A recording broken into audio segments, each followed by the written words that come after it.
Hello everyone. हमने अभी किस किस की तैयारी कर ली थी।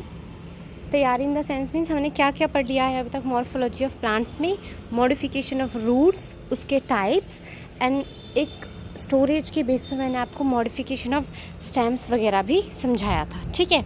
लेकिन अब हम जो मॉडिफिकेशन ऑफ स्टेम्स पढ़ेंगे ये भी आपका मॉर्फोलॉजी ऑफ फ्लावरिंग प्लांट का ही पार्ट है और ये स्टेम से रिलेटेड मॉडिफिकेशन है। किस रिस्पेक्ट में? उनकी ग्रोथ की रिस्पेक्ट में, ठीक है। जैसे जैसे उनके मतलब स्टेम्स हैं जो उनके जो यूजेस हमें मतलब प्लांट को अपने अकॉर्डिंग बनाने होते हैं तो वो उसी के अकॉर्डिंग अपने पार्ट्स को भी मॉडिफाई करता है ताकि वो सर्वाइव कर सके एडवर्स कंडीशंस में जहाँ वो है, जहाँ वो पैदा होता है, ठीक है। तो इसमें हम पढ़ेंगे, फर्स्ट मैं आपको बता देती हूँ कि मॉडिफिकेशन की ज़रूरत क्यों पड़ती है। They act as organ of perennation for growth in unfavourable conditions. As I told you before कि जो ये मॉडिफिकेशन है that is helpful in unfavourable conditions. In what conditions? Unfavourable conditions. और किसके लिए? Perennation for growth means growth के लिए जो भी आप अपने अंदर चेंजेस करते हैं that is called modification, okay. इसमें कौन कौन से टाइप्स हैं स्टेम्स के कि स्टेम अपने आप को किस किस तरीके से मॉडिफाई करती है और उसके साथ उसके एग्जांपल्स भी हैं जो मॉडिफिकेशन उन्होंने अपने अंदर कर रखी है और किस किस प्लांट ने वो अपने अंदर कर रखी है। मैंने उसके साथ आपको एग्जांपल्स भी दिए हैं। ये सीधे आपके NCERT से हैं, फाइन। ये हैं आपके first stem as tendrils. Tendrils में आपका फर्स्ट एग्जाम्पल क्या है? कुकुम्बर, pumpkin, watermelon और grapevine.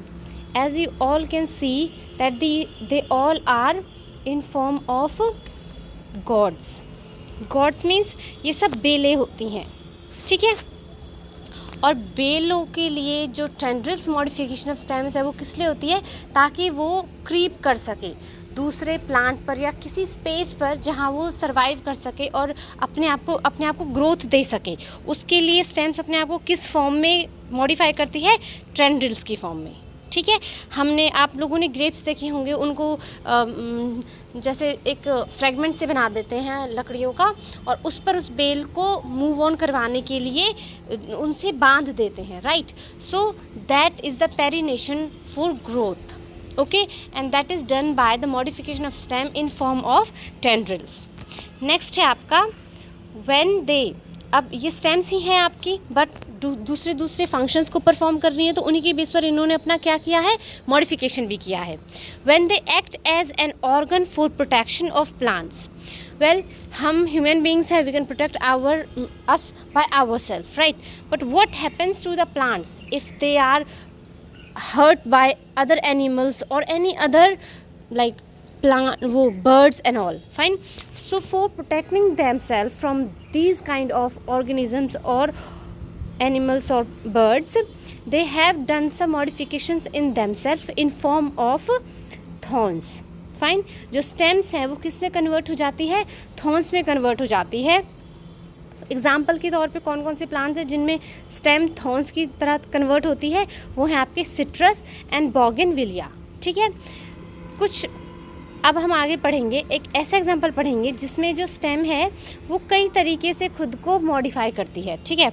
Flattened stem flashy means जो स्टेम है वो फ्लैट रहती है और फ्लैशी रहती है। फ्लैशी मीन्स थोड़ी सी जैसे गुदगुदा मतलब होता है ना, थोड़ा फ्लैशी सा, तो वो फ्लैशी फॉर्म में खुद को मॉडिफाई कर लेती है। किसके लिए?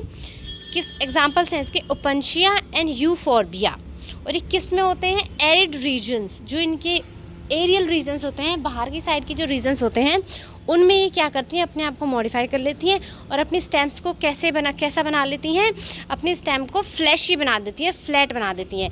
इस टाइप के जो आपके वो हैं, मतलब इस टाइप के जो आपके प्लांट्स होते हैं इनमें जो स्टेम्स हैं वो फॉर फोटोसिंथेसिस भी वर्क करती हैं। Because some time plant consist green colour and the presence of green colour shows the presence of chlorophyll by which they can perform the function of photosynthesis to produce food in them. Fine.